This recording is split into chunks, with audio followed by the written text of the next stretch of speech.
Welcome to the Skeleton Key. It's me, Niko. I want to talk about discipline. This started a long time ago. I was reading some Gregory Bateson, right? This guy's talking about cybernetics and stuff. And he mentioned, and he was referring to science as a discipline, as a method. And he came up with this sort of binary that good science needs to try and juggle. So in the hubris slot, I've put loose, which is what he put, and in the nevermind, I put strict. So these are the words that he chose, loose and strict. And the idea is that when dealing with a discipline, there are whole paradigms and great amounts of thought and evidence that have already been put into certain ways and practices of doing things that can either be strictly followed or loosened up in order to allow for innovation.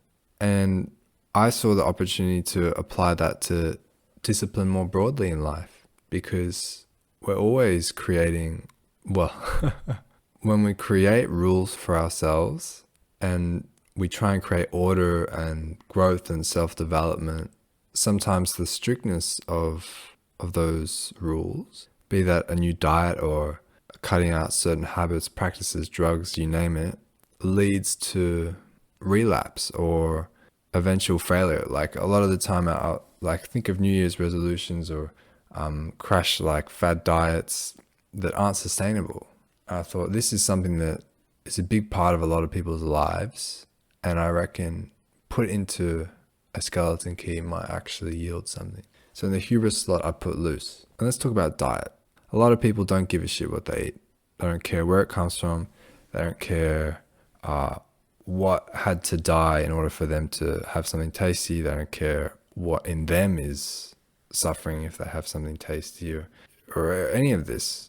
But the positive to that is that there's a looseness there that by not really caring about the discipline of, for example, diet, that looseness would allow me to try a lot of different foods. Say I'm a vegan, and actually, when I first went vegan was about a month before I traveled to France on exchange. And I was very intent on being vegan because I'd really just clocked over. But I get to France, and when you're in a foreign country and you're receiving the hospitality of a family, sometimes exceptions are made. I didn't even know that most wine wasn't vegan at the time, but graciously they told me that wine isn't vegan.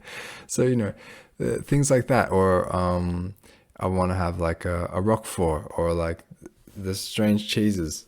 Every now and then I would just do it. And then there'd be other times where I'd be at a restaurant and I'd think, oh my God, was there like chicken in there? Because I wasn't sure if my French was like confident enough to like trust the waiter. And like freaking out over that, right? And being too strict. But maybe I'm getting carried away. That looseness allowed me to have a better experience overseas and not spend the whole time fussing and worrying and denying myself half the point of being on exchange, which was experiencing a new culture and a new way of living. But if I was to maintain that looseness and come back to Australia and just think, oh, you know what, it doesn't really matter. Like, I want it to be vegan, but it's easier if I just, eat what's convenient. And that indulgence leads to a sort of abandonment of all consideration of the discipline. And at that point, there is no diet. I just wrote it becomes facile. And in the sense of science, we're talking about, well, it leads to horse shit. If we're trying to study something and we're not really following the scientific method properly, and we're not really acknowledging and adhering to the paradigm and all of the precedents that have led up to this, all the theories that are currently being engaged with, to loosen that up too much becomes indulgent and eventually leads to really facile conclusions and really sort of unearned, weak points. Or to return to the more generalized sense of discipline and the example of the diet, for me to say, oh, look, it doesn't really matter what I eat. I'm just going to keep being loose in my diet. But eventually, when it gets to the point of being facile, it's like no longer can I say, which I didn't use this word at the time, but I think the correct word would be flexitarian.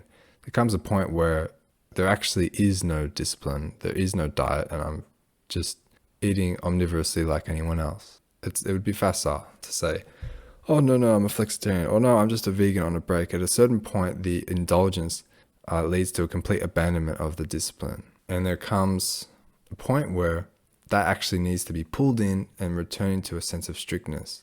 In terms of the science, that would be a return to methods, a return to precedents, a return to the real stencil format that is often taught in universities, and for a reason, to really make things strict again and return to a certain level of rigidity, or in other words, to actually adhere to the rules, brings one back into the generative cycle of discipline. Because at that point, say I've come back to Australia and that's it, like bang, I'm back on the train, I'm pulling myself in, and I'm going to be full vegan again, like nothing happened.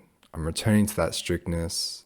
The diet is actually real again, and my discipline is once more in its functional state. And from there, it's about the flexibility, where that strictness, if it's maintained too long, has its own problems. But say I'm just living my life, and I live with my grandma, with my yaya, and she makes like a traditional Greek biscuit. There's honey in everything. It's like, at a certain point, there's strictness, which would say technically vegans aren't supposed to have honey.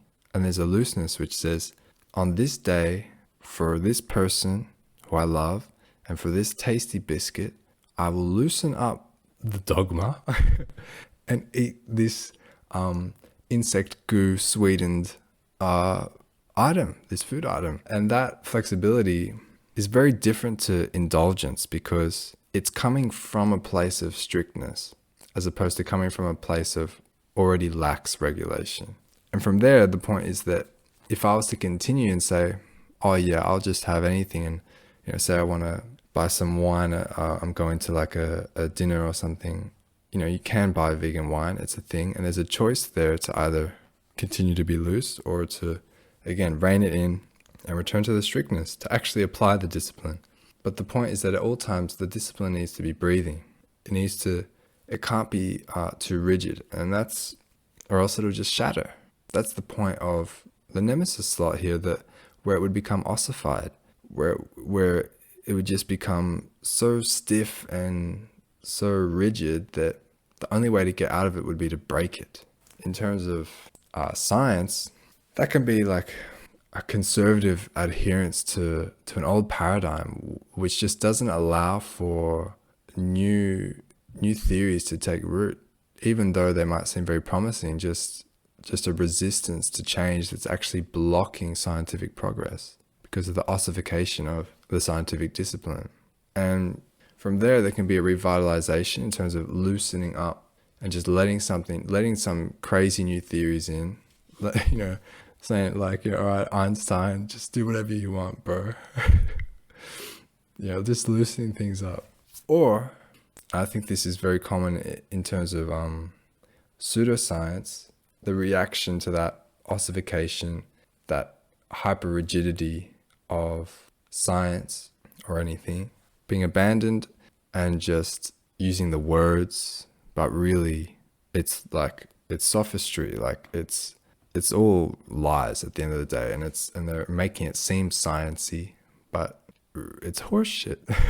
So we have this real strict science and really rigid methods, flip-flopping with a complete lack of discipline, lack of consistency, and abandonment of all of those things to create really weak science. And I think Bateson didn't put horseshit in his original binary, but the whole point of the skeleton key is to expand binaries into further dimensions by seeing what the shadow could be, what the shadow of the concepts are, and obviously how they flow between each other. In terms of a day-to-day lifestyle and discipline in a broader sense, and our diet example, if I was to become like extremely strict with my veganism and not allow myself any example, I understand that veganism would be quite polarizing, but say it's about drugs, say it's about anything, alcohol, cigarettes, cannabis, you name it.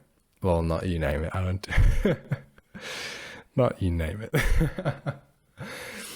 But the point is like, say I've gone cold turkey, that's becoming strict. But cold turkey very quickly is an ossification because there's no room for weaning off. And weaning off is about flexibility. And, there are a lot of drugs that, for example, heroin, alcohol, that have withdrawal symptoms that are extremely distressing, if not life-threatening. And that strict and ossified approach to the discipline, the self-disciplining there, leads to a lot of the time, fucking every time, some kind of relapse. And the two choices are either to return to the generative cycle and just loosen things up a bit, to say, okay, today I'm going to have a little bit because I fucking need it, and maybe I'm going to admit myself to some type of program or whatever, or have it so I'm like having a smaller dose each time. Or maybe I'll enter the horse shit cycle, so to speak, the degenerative cycle, and just have a binge and say, well, fuck this, man. Fuck this cold turkey bullshit. I'm gonna have as much as I want. Like, I've denied myself, I've deprived myself, and this rigidity is killing me. And from there, there's this sort of repentance where there's a return to the ossification, and it's the horseshit because it's constant failure. That's the crash dieting, like saying I'm gonna lose 10 kilos in like this amount, but it's all horseshit. It's nearly impossible unless you're trying to kill yourself.